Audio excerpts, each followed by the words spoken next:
ससुराल वाले के कलेश ने खाए हो जी, उनने मरवाए हो के मारो पता ना जी। क्या नाम जितेंद्र है, तो सब आ गए थे मौके पर। उन्होंने कंप्लेंट दी है ससुराल वालों के खिलाफ में भी इन्होंने कुछ आत्महत्या के लिए मजबूर किया है इसको। तो उन्होंने कोई शिकायत दी है ससुराल पक्ष के खिलाफ, उनका केस रजिस्टर कर दिया है और 174 की कार्रवाई करके बॉडी हॉस्पिटल में ले आए हैं पोस्टमार्टम करा।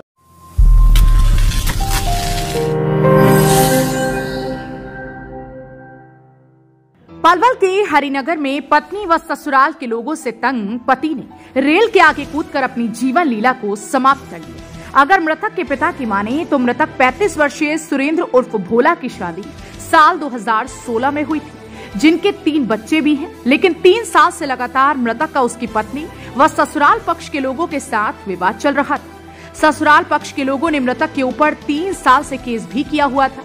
वहीं पत्नी एक बच्चे को लेकर अपने मायके में रह रही थी।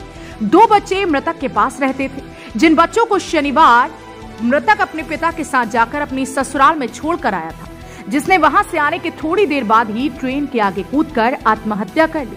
मृतक के पिता ने अपने बेटे की मौत का जिम्मेदार उसकी पत्नी व ससुराल पक्ष के लोगों को ठहराया है। सुनिए क्या कहते हैं मृतक के पिता। लेख रहा जी, ससुराल वाले के कलेश ने खाए हो जी, उनने मरवाए हो के मारो पता ना जी।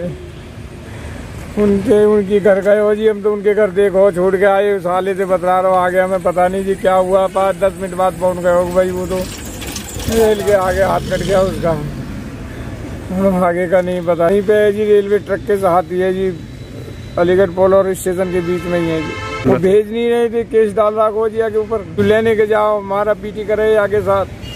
अब पता ना क्या करो जी, कल तो भगवान 2 मेरे पास थे, उनने करने गए हो सौंज कुछ अभी तो हो जी, इन्हीं का दोष है जी सब।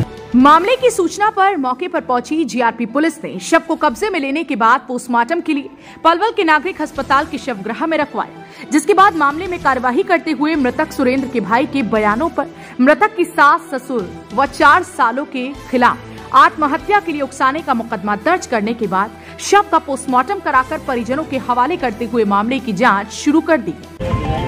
सर कल शाम को सूचना मिली थी डिप्टी एसएस की तरफ से, वो स्टेशन के साथ ही वहाँ पर कोई आदमी इंजर्ड हो गया है। वहाँ मौके पर पहुँचे, इंजर्ड क्या मृत्यु हो गई थी उसकी। और जैसे डेड बॉडी मिली वहाँ पे बारिश भी आ गए थे, उसके फादर ब्रदर उसके जो हैं लेखराज जी हैं, भाई उसका अपना क्या नाम जितेंद्र है, तो सब आ गए थे मौके पर। तो उन्होंने कंप्लेंट दी है ससुराल वालों के खिलाफ में भी इन्होंने कुछ आत्महत्या के लिए मजबूर किया है इसको, कोई दबाव बनाया कमाई का पैसा जरिया कुछ बढ़ाने का या कुछ खर्चा पानी का, कुछ ऐसे तो दबाव देते रहे इनकम बढ़ाने की या कमाई ज़्यादा करने की।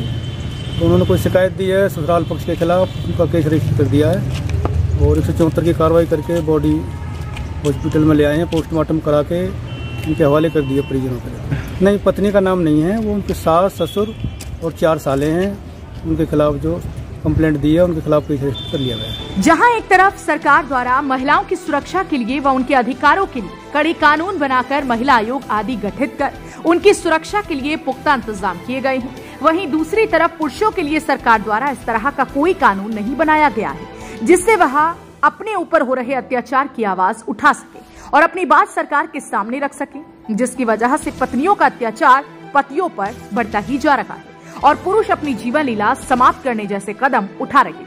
ऐसे में सरकार को जरूरत है कि पुरुषों के लिए भी कानून में संशोधन कर इस तरह का कानून लाने की, जिसमें पुरुषों को पत्नी द्वारा किए जाने वाले अत्याचार की आवाज उठाने का प्रावधान है, ताकि पुरुष भी अपने ऊपर हो रहे अत्याचार की आवाज उठा सके और अपनी पूरी जिंदगी जी सके। लेकिन देखना इस बात का होगा कि सरकार पुरुषों के लिए भी कोई कानून लेकर आती है या फिर पुरुषों को यूं ही महिलाओं का अत्याचार सहने के लिए मजबूर होना पड़ेगा। हरियाणा वरदान के लिए पलवल से गुरुदत्त गर्ग की रिपोर्ट। देश व प्रदेश की खबरों को सबसे पहले देखने के लिए हरियाणा वरदान चैनल को सब्सक्राइब करें, लाइक करें व शेयर करें।